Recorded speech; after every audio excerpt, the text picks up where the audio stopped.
देश का सबसे बड़ा जहर है जात पात, ऊंच नीच, भेदभाव। और गांव गांव में ये रूढ़िवादिता बहुत है। वो लोग 6% से 22% के ऊपर पहुंच गए। धीरे धीरे हम भारत में अल्पसंख्यक होंगे। पूरी दुनिया में एक भी ऐसा देश नहीं है जो हिंदुओं के लिए हो। हिंदुओं को जगाने के लिए हम 160 किलोमीटर की राम राजा ओरछा तक बागेश्वर धाम से पदयात्रा कर रहे हैं। उत्तर प्रदेश के मुख्यमंत्री अगर उन्होंने महात्मा होने के नाते ये नारा दिया, कट्टर हिंदू होने के नाते, बहुत अच्छा दिया। विधर्मी लोग जिन्हें हिंदुत्व से प्यार नहीं, जिन्हें वंदे मातरम बोलने से दिक्कत है, जिन्हें राष्ट्रगान गाने से दिक्कत है, जिन्हें गजवाई हिंद चाहिए, वो लोग अपनी संख्या बढ़ा रहे हैं। जात पात की करो विदाई, हम सब हिंदू भाई भाई। जात पात और भेदभाव को जड़ से हमें मिटाना है, हमें भारत भव्य बनाना है। इसी विषय को लेकर हिंदुस्तान में रहने वाले लोगों को हिंदुस्तानी होने का गर्व हो, इस बात को पुष्ट करने के लिए इस देश का सबसे बड़ा जहर है जात पात, ऊंच नीच, भेदभाव। और गांव गांव में ये रूढ़िवादिता बहुत है। गांव गांव में अंधविश्वास बहुत है। एक जन जागृति संकल्प को लेकर के हमने विचार किया कि सब लोग हमसे मिल पाते हैं, पर हम बिछड़े और पिछड़े लोगों से नहीं मिल पाते हैं। इस देश में कोई भी लड़ाई होती है तो या तो ये ब्राह्मणों से होती है, या क्षत्रियों से होती है, या वैश्यों से होती है, या शुद्ध वर्ण से होती है। कोई भी हिंदुस्तानी से नहीं होती। न कोई हिंदू बनने को तैयार है, न हिंदुस्तानी बनने को तैयार है।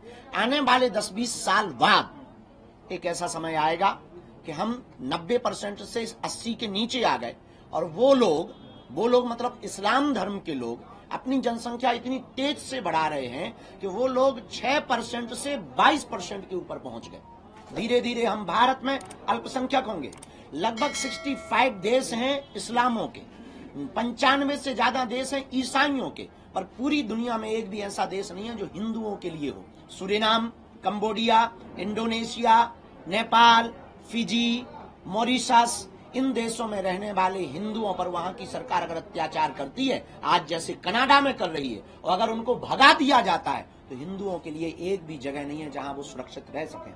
इस बात को लेकर के अब हमने ठाना है 21 नवंबर से 29 नवंबर तक हिंदुओं को जगाने के लिए हम 160 किलोमीटर की राम राजा ओरछा तक बागेश्वर धाम से पदयात्रा कर रहे हैं। बिछड़े और पिछड़े लोगों को गले लगाएंगे और हम भिक्षा मांगेंगे कि हिंदू एक हो जाओ और हम सब हिंदू एक हैं, इस बात की भिक्षा मांगेंगे। शेष आपके जो भी प्रश्न हो यात्रा से संबंधित अथवा जो भी आपके मन में भाव हो पूछ सकते हैं। एक बटेंगे तो बटेंगे पे जो चल रहा है, बटेंगे तो कटेंगे को लेकर के लगातार मुंबई में भी अब निमंत्रण छप रहे हैं शादी के, उसमें भी लिखा जा रहा है कि कटेंगे तो बटेंगे। बिल्कुल बटेंगे तो देखिए, एजे किसी भी राजनेता के ऊपर हमने ना आज तक टिप्पणियां की है, ना कोई जवाब दिया है। हमारे स्वभाव में है, क्योंकि हमारा रास्ता एक अलग है, आध्यात्मिक रास्ता है।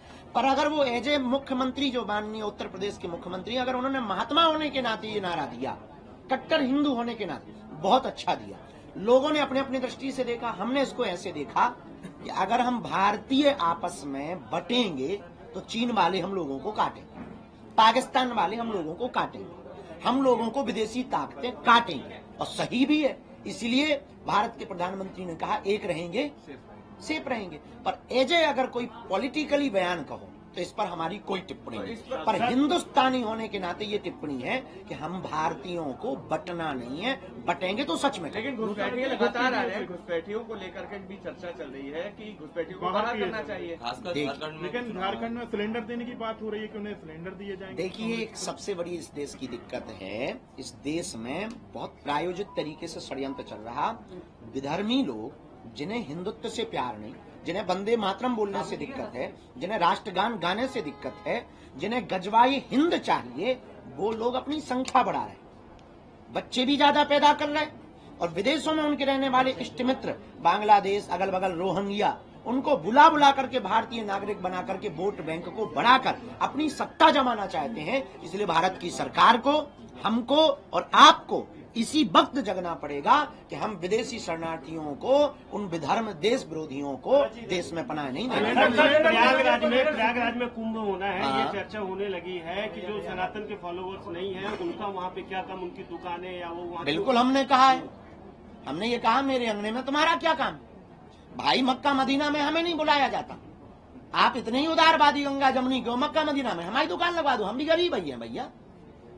आप इतने भारत में हिंदू गरीब हैं, आपकी मजारों के सामने हम लोगों की दुकानें नहीं लगती, तो मेरे अंगने में तुम्हारा क्या काम। आपको त्रिवेणी का ज्ञान नहीं, संगम का ज्ञान नहीं, संतों के मान का पता नहीं, कथा का आपको पता नहीं, संतों की महिमा का पता नहीं, खालसा क्या होते हैं, पंथ क्या होते हैं, इसके बारे में आपको पता नहीं, तो आप वहां जाकर के करोगे क्या, धंधा करके मूत्र कांड करोगे, थूक कांड करोगे। इससे बेहतरीन ये मेरे अंगने में तुम्हारा क्या काम। हम तुम्हारी मस्जिदों में नहीं घुसते, तुम हमारे, और हमारे हिंदू तुम्हारी मस्जिदों में घुसे जूते मारो। एक अंतिम सवाल मेरा ये, शास्त्री जी, आरएसएस को अगर कोई आतंकी संगठन का, आरएसएस चूंकि सनातन को बढ़ाता हुआ है, तो इस पर आप क्या कहेंगे? देखिए, अब बोल कौन रहा है ये बड़ा महत्वपूर्ण है। कांग्रेस के अब ये हम पॉलिटिकली, इसीलिए हम आरएसएस को कहे। देखिए, कमेंट हम किसी राजनेता पे इसलिए नहीं करते क्योंकि हम एक पार्टी हैं।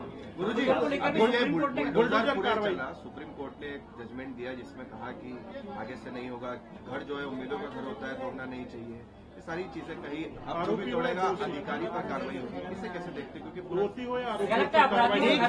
देखिए, अपराधी की कोई जात नहीं होती और अपराधी के कोई सपने नहीं होते। अपराधी के सपने सिर्फ अपराध होते हैं, वो अपराध होते हैं, तो उसके जितने भी सपने हैं उनको चकनाचूर किया जाना चाहिए। और सुप्रीम कोर्ट के जो आदेश है उसको हम खंडन नहीं कर सकते हैं, क्योंकि हमारे दादा परदादाओं ने इस देश के संविधान को स्वीकार किया है, देश संविधान से ही चलेगा। तो जो सुप्रीम कोर्ट का निर्देश है वो ठीक है, लेकिन एक बार हम फिर प्रार्थना करेंगे कि पुनर्विचार होना चाहिए। अपराधियों के कोई सपने नहीं होते, उनका एक ही सपना होता है अपराध करना। आप